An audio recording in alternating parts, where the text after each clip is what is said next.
Welcome everyone to our first Our Homes webinar for 2022. We're very pleased to be joined by Erika Poethig. She's had a long career in national housing policy. She currently serves as Special Assistant to the President for Housing and Urban Policy at the White House's Domestic Policy Council. Before that, she was Chief Innovation Officer and Vice President for the Research to Action Lab at the Urban Institute. And she's held several positions in the Obama administration, including Acting Assistant Secretary for Policy Development and Research at the Housing and Urban Development Department. Erika, welcome to Our Homes, and thank you so much for taking the time today. Thank you, Senator Chang. Thank you so much for inviting me to join you as part of this ongoing series. I was very honored to be included. You've had some fantastic speakers before me, and I hope I can contribute to your ongoing dialogue about these really important issues facing our country and our communities and the state of Hawaii. So thank you so much. And I'm looking forward to the engaged conversation.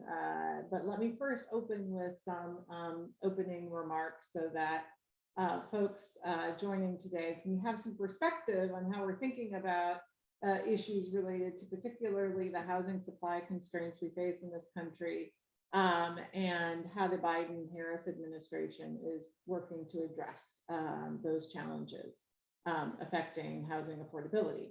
So obviously, we have all personally been grappling with the pandemic, and that has faced some of us with some more difficulties than others, especially those who were precariously housed before the crisis and are probably more precariously housed during the crisis. So I do think the emergency rental assistance has played a critical role in creating that kind of stability for renters. But I want to talk about this pre-crisis state that we found ourselves in, because the current crisis has only exacerbated it. So researchers at Freddie Mac, which is one of the GSEs, estimated that there's currently a shortage of about 3.8 million homes in this country. And we ask ourselves, so how did that happen? How did it become the case that we so greatly undersupplied given demand?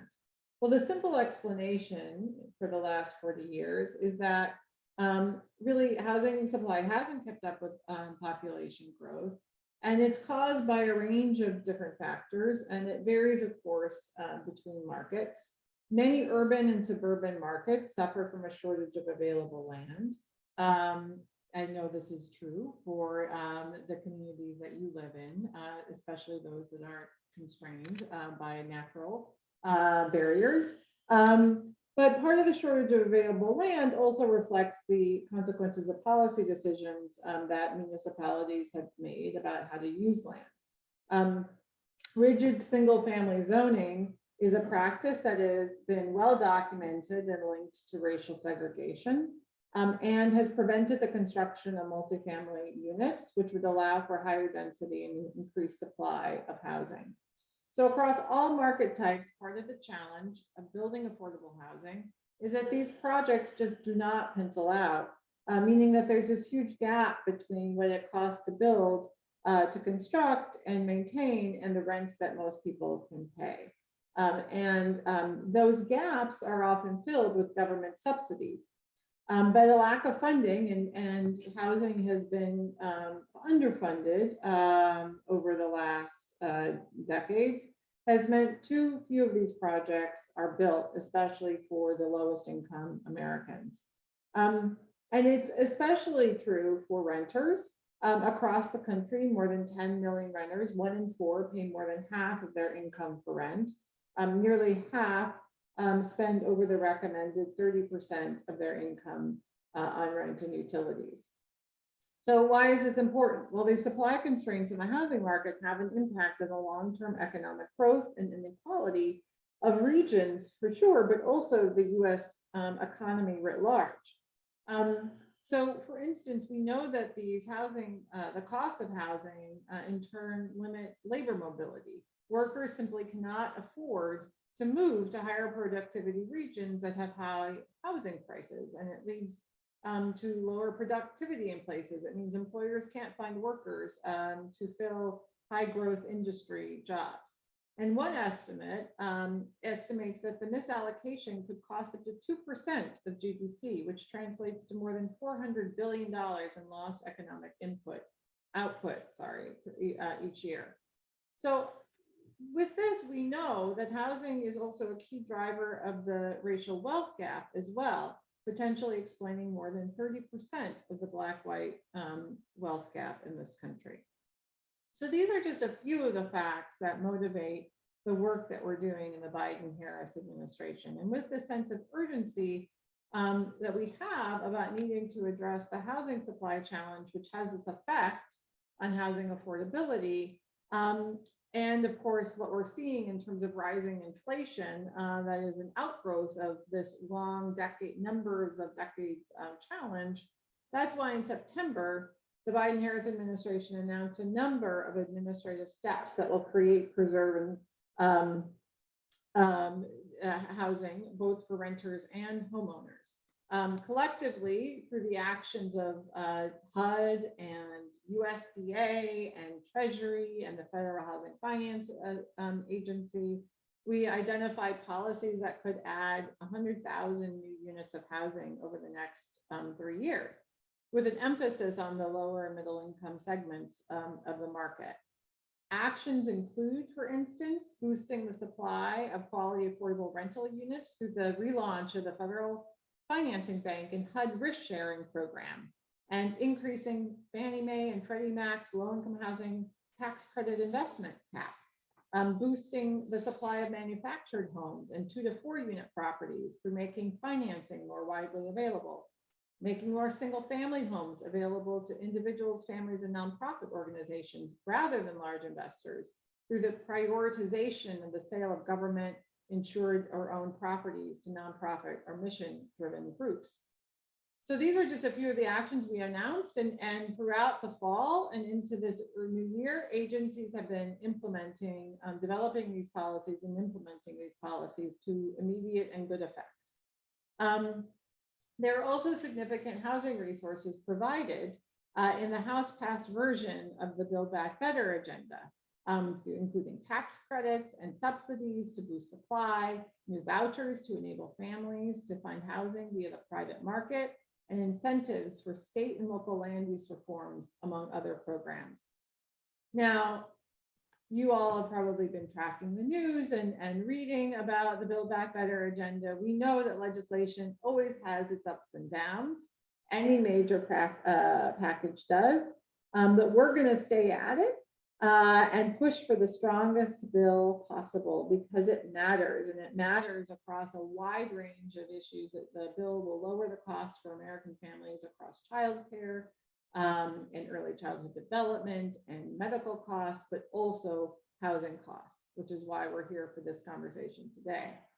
But putting aside Build Back Better, the Biden-Harris administration has also already provided historic amounts of resources toward housing. As we come up to our 1-year anniversary, the American Rescue Plan on its own was one of the most significant pieces of housing legislation in a generation. The Emergency Rental Assistance and Homeowners Assistance Fund get a lot of attention, and rightfully so, but ARP also included significant resources to address supply shortages and homelessness. The American Rescue Plan provided $5 billion for the Home Investment Partnerships Program to help create housing and services for people experiencing or at risk of homelessness. The guidance for this program was recently issued in the fall, and this program enables acquisition and conversion of properties to permanent supportive housing. Now, with the resources from the American Rescue Plan, HUD and USICH, the U.S. Interagency Council on Homelessness, launched the House America Challenge, which engages communities across the country to deploy these resources in a way that maximizes their impact on reducing homelessness. The American Rescue Plan also provides $350 billion in state and local fiscal recovery funds through the Department of Treasury to support the many needs communities face, including the production and preservation of affordable housing as they respond to the pandemic and its negative impacts on local communities and across the country. I take great pleasure every time I get a news release from some local community that has dedicated a significant share of those funds to their affordable housing challenge, and doing so in a way that is both responsive, of course, to the immediate emergency, but increasingly communities are investing them in the long-term solutions to address housing affordability. That is absolutely one of the allowable uses under the state and local fiscal recovery funds. Finally, I do want to talk about this administration's efforts to keep people housed, especially through this crisis that we've all been facing. For renters, President Biden was strongly supportive of the multiple extensions of the CDC's eviction moratorium, which was struck down by the Supreme Court in late August. But even since then, we've seen eviction filing rates remain at approximately 60% of the historical average. Now, how can this be? One leading explanation is through the success of Treasury's Emergency Rental Assistance Program. Treasury projects that the ERA program, the Emergency Rental Assistance Program, has obligated over $25 billion in rental assistance to more than 3.5 million households by the end of 2021. ERA funds reach the lowest income tenants, with more than 60% of households served falling at or below 30% of area median income. The availability of ERA programs coupled with the threat of evictions has seeded state and local programs to prevent evictions. There are nearly 100 eviction diversion programs nationwide, many of which were formed or strengthened after the White House's eviction summits this last summer. In addition, state and local governments have committed over $300 million, much of it from the American Rescue Plan, towards tenants' right to counsel. Now, on foreclosures, individual agencies extended the foreclosure moratoria through the end of July, and the Consumer Financial Protection Bureau, the CFPB, later issued a rule that effectively banned mortgage servicers from foreclosing until December 31st, 2021, subject to some limited exceptions. It is now January 2022, but one of the things that borrowers are benefiting from as they come out of mortgage forbearance is a set of government policies that we negotiated through an interagency process to align across HUD, FHA, USDA, VA, and FHFA financing to ensure that they would have payment reductions that would allow them to afford new mortgages. Maybe they have lost income and can only afford a lower payment. These waterfalls were newly created to help borrowers come out of this crisis and be able to stay in their homes. In addition to that, the American Rescue Plan included a $10 billion homeowners assistance fund that can be used for assistance with mortgage payments, homeowners insurance, utility payments, and other specified purposes. And homeowners can access these funds in addition to the payment reductions that I just mentioned. Funds received from the Homeowners Assistance Fund can also be used by borrowers who receive mortgages from the private market rather than one of the government-backed or guaranteed providers of mortgages. So these are just a few of the ways, and there are many more, I'm happy to go to in questions, that the Biden-Harris administration has been trying to advance greater opportunity, but also housing stability in its first year in office. And with that, let me turn it back to Senator Chang. Thank you so much again for the invitation to be here with you all today. Well, that was an extremely impressive overview of the White House's housing plans. It's been less than 1 year since the Biden-Harris administration took over. And, you know, I can honestly say that the level of engagement and activity on housing is unprecedented, probably since the Johnson administration during the 1960s. And you did a great job of highlighting why it's so important, especially in the post-pandemic era.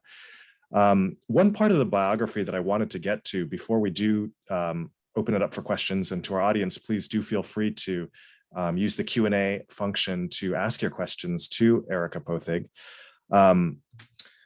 One of the bio items that you have done is you did a Fulbright scholarship at the University of Vienna. And so you did study the famous social housing programs of the city of Vienna.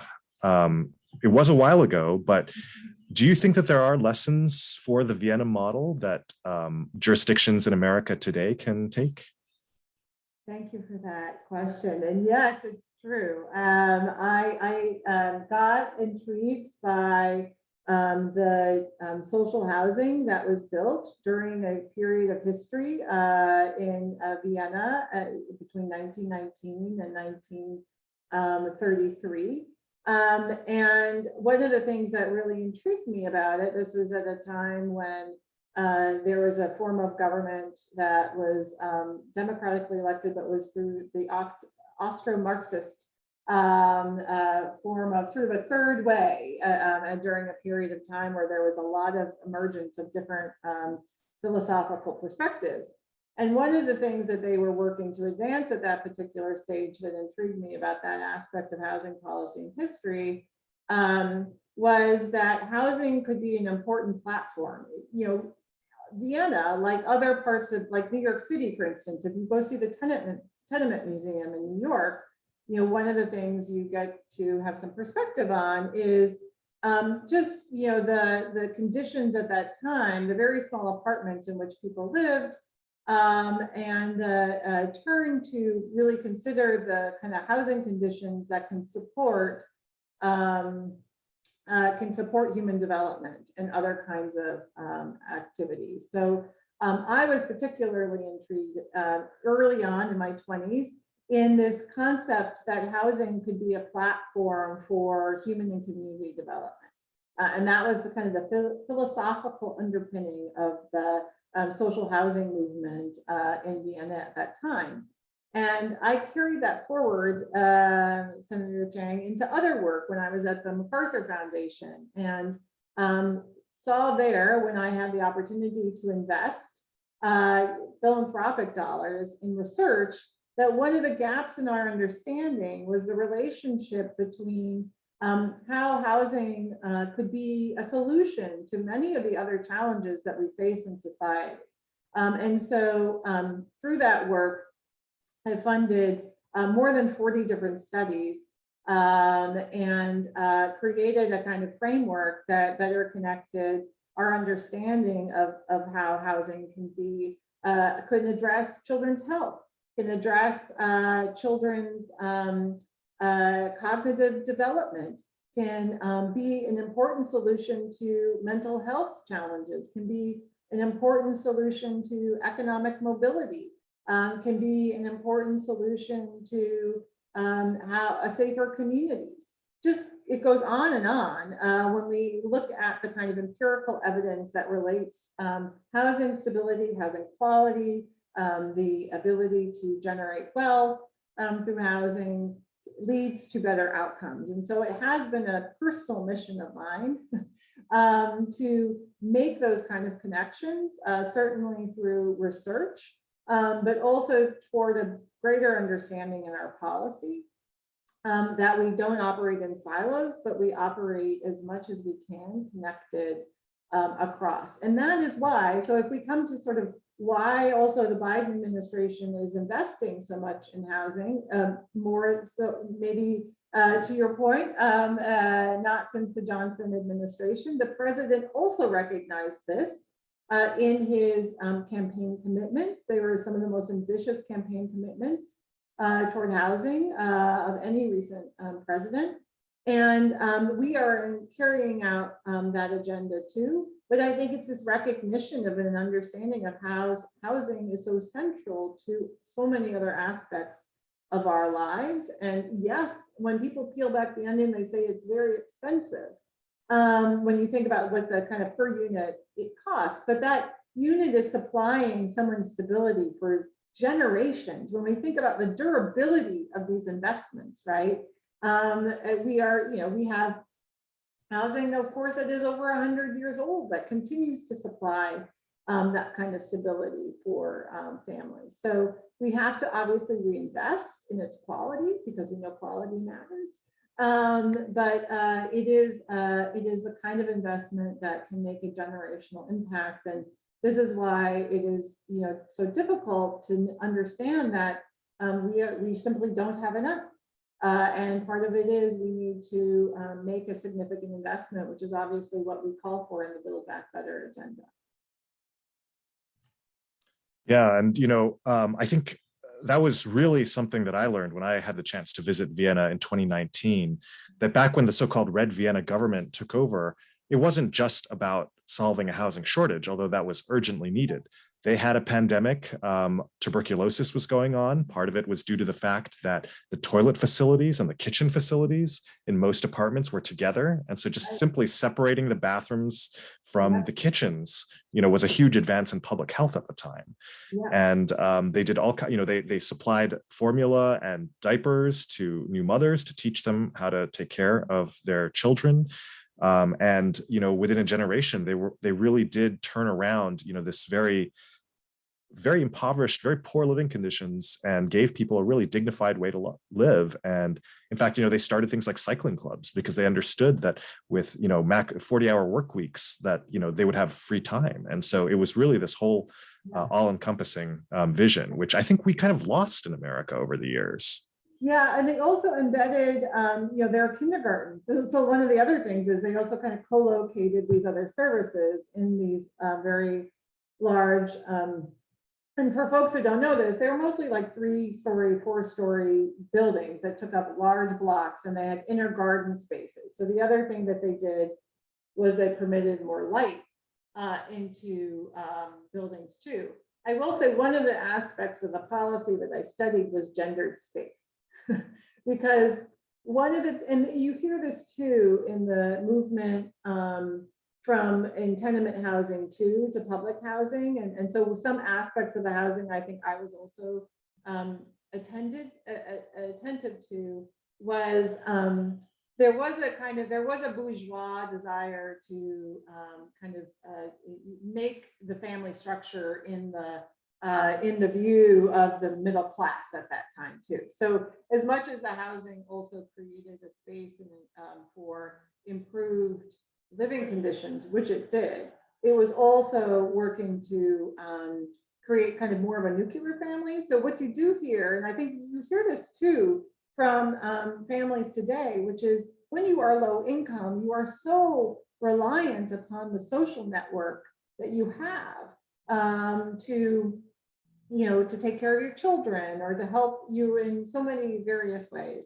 And the public housing that we have today and other kinds of forms of housing, co-locate a lot of families and people who are reliant on each other to just get through the day. And that's also what I think the tenements provided, and what the movement to a different form of housing disrupted to some extent. The people had to kind of reform those bonds to help negotiate the challenges of also being low income, even as much as the government provided other important services to families at that time too.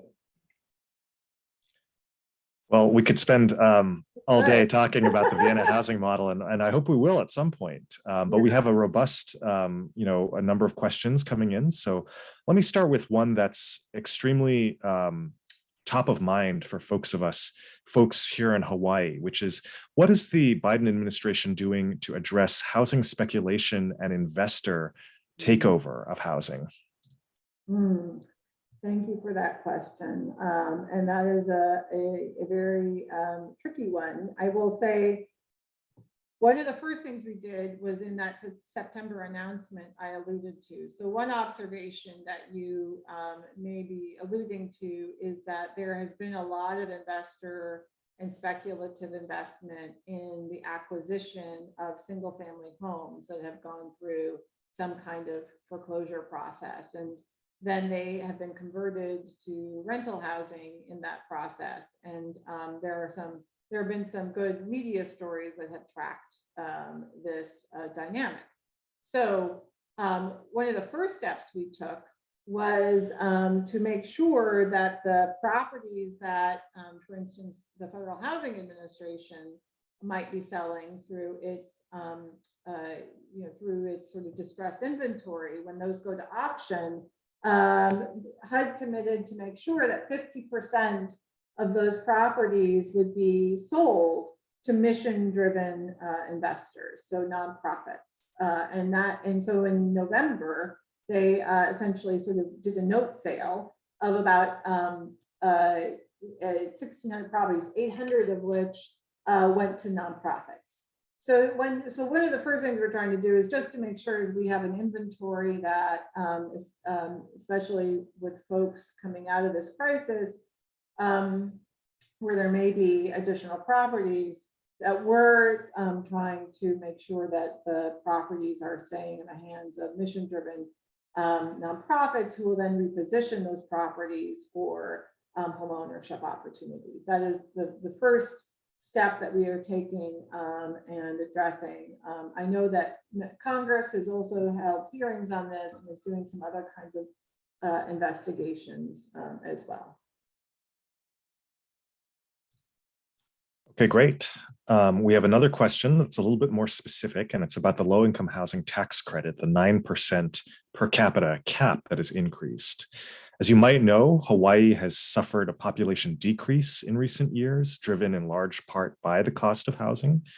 By increasing the per capita cap, do you think that that will more than make up for the decrease in population that a state like Hawaii is facing? That's an excellent question. I haven't studied this specifically in relationship to Hawaii, but one of the reasons why we have supported this as an important part of the Build Back Better agenda is we recognize the incredible importance of the 9% tax credit and the need to increase those resources for all states, but particularly states with housing affordability challenges. As you note, the statute allocates those tax credits on the basis of population, which is an underlying feature of the allocation formula, and not necessarily on the basis of affordability challenges. And so our hope is by increasing the essentially the resources dedicated to the tax credit, that we can help to begin to address some of the affordability challenges in states like Hawaii. Great, thank you. We have another question here that kind of goes back to one of these fundamental questions with respect to housing supply. So you talked about the importance of increasing housing supply, but there are many people in our community who are equally, if not more, concerned with increase in population demand. And so speaking of the reduction in Hawaii's population, do you believe that if enough people leave a jurisdiction, that that's the same thing as increasing the supply of housing in that jurisdiction? So let me see if I understand that. Obviously, housing affordability is a function of the kind of intersection between supply and demand. And we also know in the housing context that higher income people can occupy, part of our affordability challenge is that higher income people can also occupy housing that maybe a person with more modest means could also afford. And so we sometimes have this like mismatch. This is a very personally driven choice, right? In terms of how much you want to dedicate of your budget toward housing, how much does that matter to you? If you have that choice and ability to do so, you might occupy a unit that someone who really can't afford anymore would like to have. But that is the market economy that we live in. And so certainly part of the challenge we face is this kind of matching of units and the taste or the amount of money that someone might want to spend on housing, if that is a choice for them. So I do think that that is a factor, that is a conundrum that we face in our housing policy that is in the context of, we have a housing market, right? And we have people who have freedom of choice. And so it is important then, I think, when we have housing that has been created with subsidy, that we have some commitment to longer term affordability. So we're making sure that investment in housing affordability is long lasting because of this other dynamic that we face. Okay, great. Here we have more of an open-ended question. What is one federal housing policy change you think is necessary, but not politically possible during this term? Very interesting question. Very interesting question. I have to give that one some thought. I might need to come back to that one. Sure, no problem. Feel free to marinate on that question. We have another question about inclusionary zoning. So as you know, a number of states, including California, have begun to pursue upzoning, allowing multiple units to be built on former single-family lots. California just passed that. I just saw that the governors of Washington and Colorado are endorsing the proposal. Oregon has already adopted it, as has the city of Minneapolis. And Hawaii has actually had programs for upzoning that go back at least to 1981. Do you believe that inclusionary zoning is necessary in the conversion of single-family units to multifamily on formerly single-family lots? And are there other ways to address the potential gentrification or increase in rents and costs as a result of these upzoning policies? Okay, let's unpack that one. There's a lot there. So one, a big aspect of our Build Back Better agenda is the Unlocking Possibilities initiative, which is a program designed to create some incentives for jurisdictions that are taking these steps to create zoning reforms that allow for greater density. As I noted at the very top, the sort of availability of land and the scarcity of land in some contexts is a driving factor behind some of the limited supply. And that scarcity of land is, both, as I said, could be natural barriers in the case if you're an island, but can also be very much through policy. And we've seen that through the histories that have been documented by so many important researchers, the role of federal, state, and local policy in really creating segregation and zoning out the ability of people to access housing by limiting land to only be single-family zoning. So our desire is to really incentivize, to encourage, to give the wind behind the sails of jurisdictions that are taking the steps to make that change. We hosted a White House event in the fall where we lifted up jurisdictions across the country that had taken some of these steps. You named some of them. We also had a Republican senator from Utah who spoke to why it was so important to achieve zoning reform. He talked about the fact that families want to be together, and that too many families were sort of moved apart because younger members of the family couldn't afford to live in the same neighborhoods in which they grew up. And so I think we can come at this in a very bipartisan way. And we've seen that in some circumstances where there has been bipartisan agreement that this kind of regulatory reform is critical. It's been true in the Bush administration, even in the Trump administration, and the Obama administration advanced a policy, and we are advancing a policy in the Biden-Harris administration. So I would very much like to see us be able to make some movement in creating some kind of resource incentives to communities that are taking these steps, because increasing and creating more multifamily housing and rental opportunities in some of these neighborhoods, I think will definitely help us with the supply, but it will also help us to address some of the racial equity challenges that we face. in many communities. So that's just generally a bit about the policy we're advancing and the hopes there.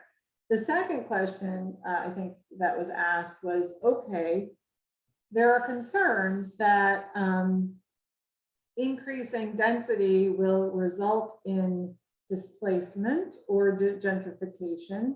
And I know that that's a concern because some of the housing that is being created in some of these communities is housing that maybe people living there may not be able to afford. I know it's a complicated issue and one that is a dynamic faced particularly in some of our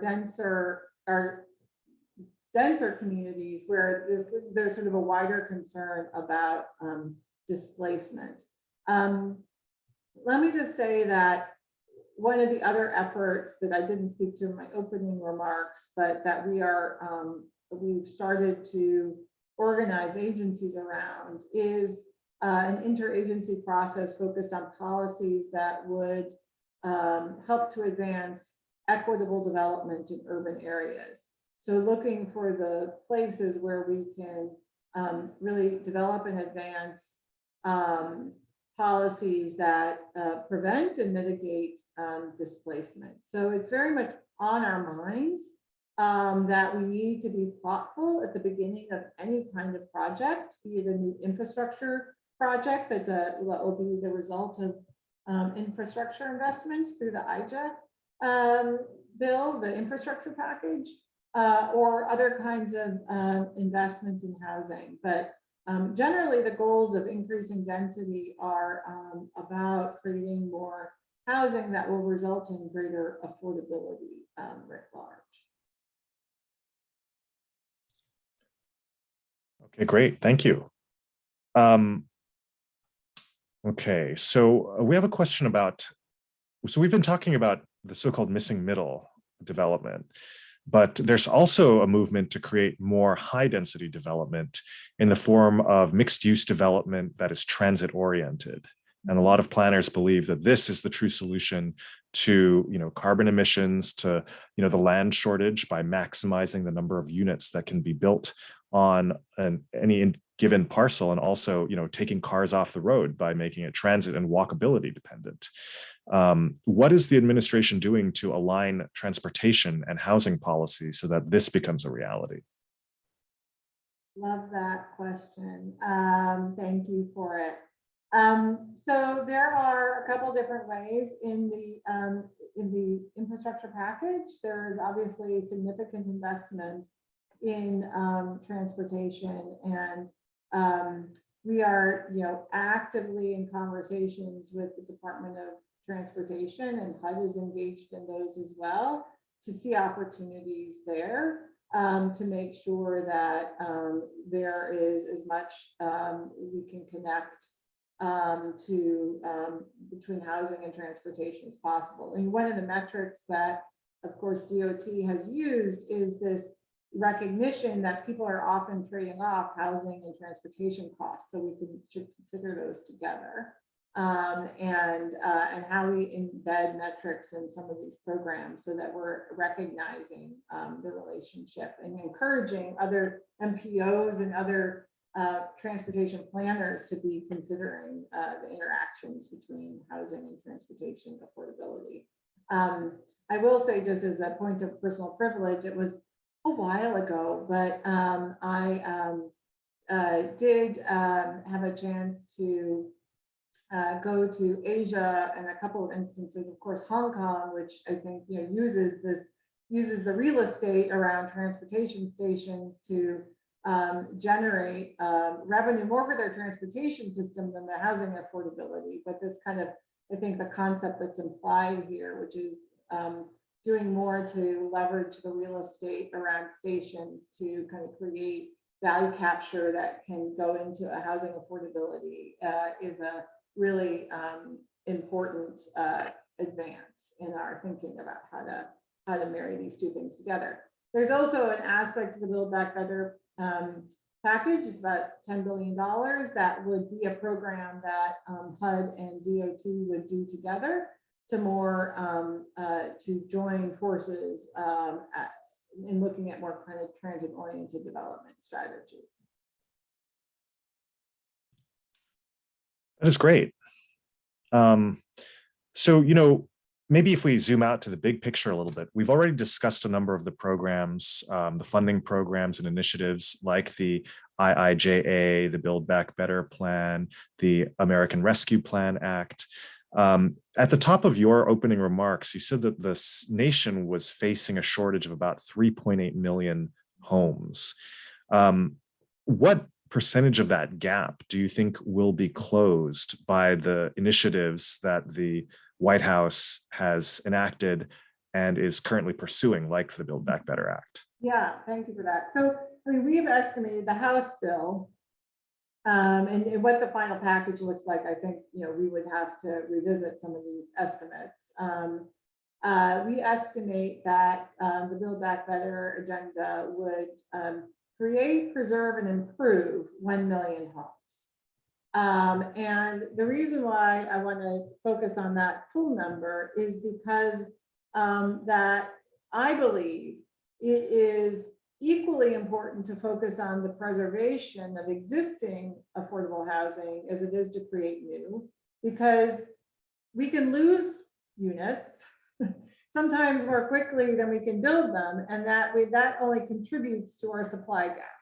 So as much as we need to focus on the creation of housing, we also need to ensure that we are not losing housing out of the inventory, because it is quite expensive in some cases to build new housing. So nurturing, preserving, improving upon the housing that we have already, the durability of that asset that we already have is really important, that we are stewarding past investments. So, so that is collectively what we think, and that would be a combination of investments in rental housing and housing for homeownership.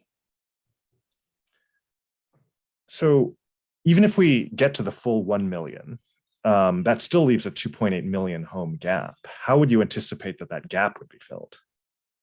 Well, in that estimate, we didn't include any assumptions really about the kind of zoning reforms that I mentioned. I mean, a lot of the levers here, more generally, obviously the government, federal government in particular, plays a really important role in providing the subsidies and the incentives to create housing affordability, especially for the lowest income. But we know that the vast majority of affordable housing in this country is created by the private market.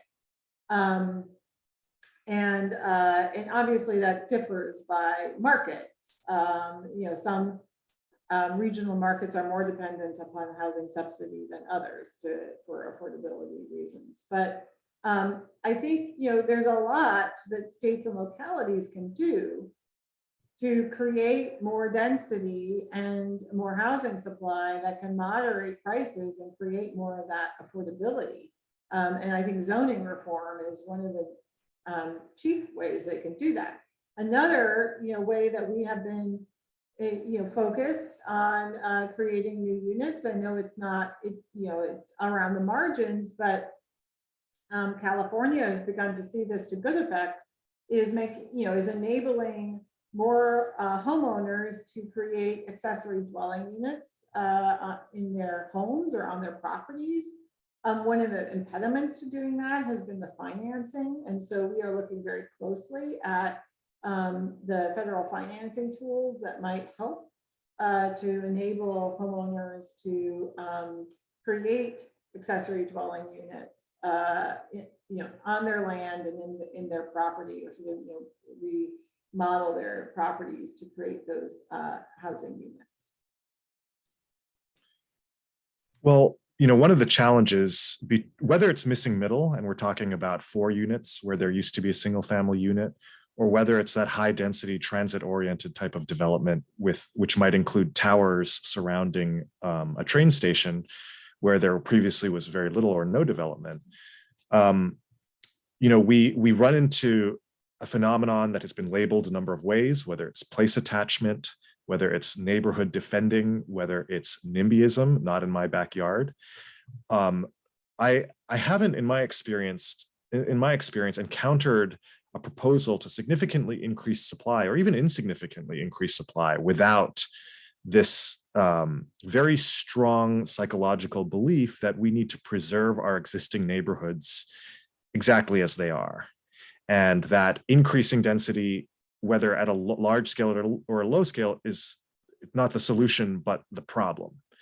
And, it's pretty, widespread. We see this phenomenon, not just in urban areas, but also in rural areas. Virtually every project I've ever seen will have objections, sometimes in the exact opposite direction. So for example, in urban Honolulu, there's a lot of discussion about how overcrowded it is and how we need to, spread development so that these urban areas are not absorbing the everyone's burden.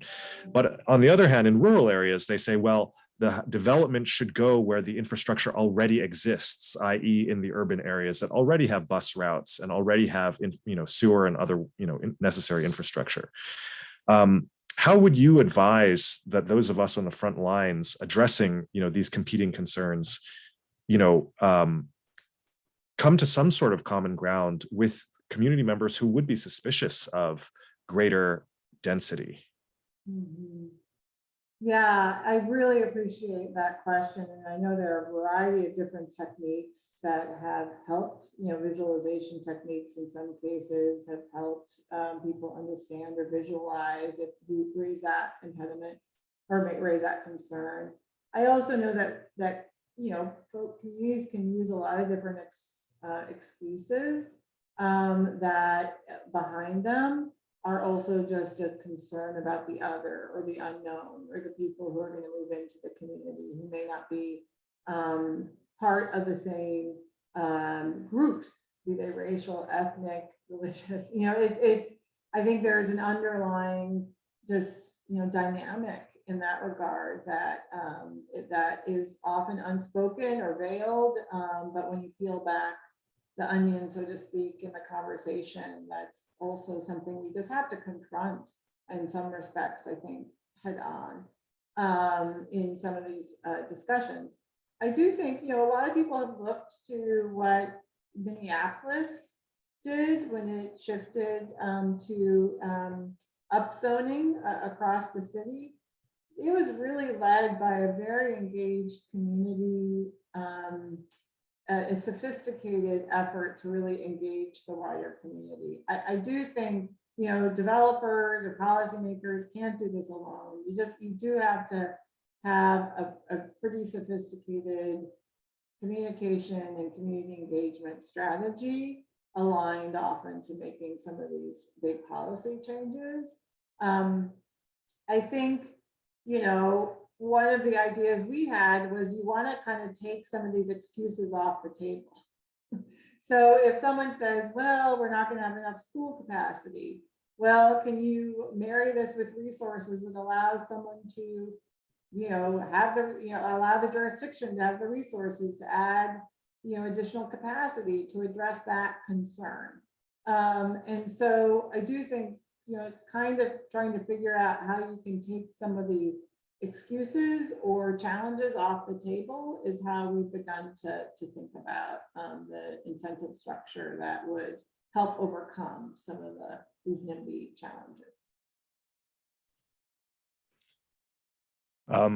It's a real challenge, and I don't know that anyone has the answer to it right away. But I think if we continue to zoom out at a macro level, the reality of what's happening is that high-cost jurisdictions, which, maybe coincidentally, maybe not, tend to be in blue states like California, like Hawaii, are experiencing outflows in population. Mm-hmm. And the jurisdictions that are building new housing, which maybe coincidentally or not happen to be red states, places like Texas, places like Tennessee, places like Atlanta that have relatively low regulation of land use, they are building the capacity and they are absorbing that new population. And, as a broader macro trend, we are facing the reality that most of the new homes are not going to be created in the prosperous urban centers that are traditionally, whether it's the coastal cities, but they're going to be in, places like Nashville, Tennessee, or, Houston, Texas. Do you think that that's good for the country? Do you think that that is a good outcome? Do you think how do you think that that changes our nation? And should we, as policymakers, say, well, if Tennessee and Georgia and Texas are willing to build the inventory to house our future generations, let that be our export to them? Mhm. Well, I do think this is where employers have a role to play, right? So, I mean, and I mentioned this research, and there have been a couple of different estimates of this. I think the one I quoted is one that Ed Glazer and Joe Jurko have estimated on the impact of the housing supply constraints on US GDP. They also play a role on regional GDP. And so, employers are facing this when they cannot recruit or retain employees. I realize like COVID has disrupted this entirely, right? So the COVID context has made it possible for many, many people to make these maybe what they thought were temporary moves, and suddenly they now become more permanent moves out of some of these higher cost areas. So I do think employers can step up to the plate in some of these conversations and say, look, for the regional economies in which our businesses exist, it's important that there is sufficient amount of housing and stability, because we're having difficulty recruiting and retaining a workforce here. And I do think that would be one place, one alliance that would be important, especially in places that have been losing population due to housing affordability challenges. And so you have seen some of this dynamic occur and among some employers, and I'd love to see more of that, because I do think if places that are losing population are interested in retaining that population, then the major contributors to the economy need to be engaged and involved in that. I do think you're pointing to an interesting shift. I do know that places like Austin, Texas, are definitely facing housing affordability challenges. Sort of the influx of new folks are, that we talk to them also frequently about some of how their housing is very much top of their agenda, and trying to address some of the challenges that have been created in part by this sort of increase in population growth. So I do think, to your questions, I mean, as these changes or shifts happening, it is creating some disruption in those housing markets as well. And so I think that's why why housing is such an important part of the Biden-Harris agenda, is that it's a key factor in the lives of so many Americans. And we are working to ensure a smooth transition, as certainly people have been moved around in this crisis. At the same time, people have also stayed put in many respects too. And so I think there are some parts of the economy where there's been a lot of mobility, but plenty parts of the economy where people are still living and staying put in their communities. Okay, well, our time is running short, unfortunately, so maybe we can just close out on one question. That is a broader, bigger picture question. Do you believe that housing is a human right? I believe that housing is absolutely central, as I noted earlier in my remarks, to human development, human and community development. It shapes, I think, the way children grow and develop. And it also, shelter is critically important to our health and well-being. And we are working every day in the Biden-Harris administration to expand access to housing, affordability of housing, and stability of housing. Okay, great. And if you could you tell us where to go for additional details on the programs that we've discussed today? Is there a website describing all of the housing initiatives? You know, there is, so we have on the White House website, we put out fact sheets anytime we roll out any kind of new housing policy. And so there are most certainly, we could follow up, Senator Chang, with some of the links to the fact sheets that have described some of the policies that I discussed today. That's one of the easiest ways to find the kind of interagency work that we are doing. Okay, great. Well, thank you again, Erika. You've been extremely generous with your time and sharing the White House's many housing initiatives, which are unprecedented probably in the last 50 years. And we wish you all the best in tackling this nationwide crisis. So thank you again from all of us for participating in today's Our Homes webinar. Thank you so much for the invitation. Great to be here with you. Thank you for your leadership, Senator Chang. All right. Have a good one, everyone. Thank you. Bye.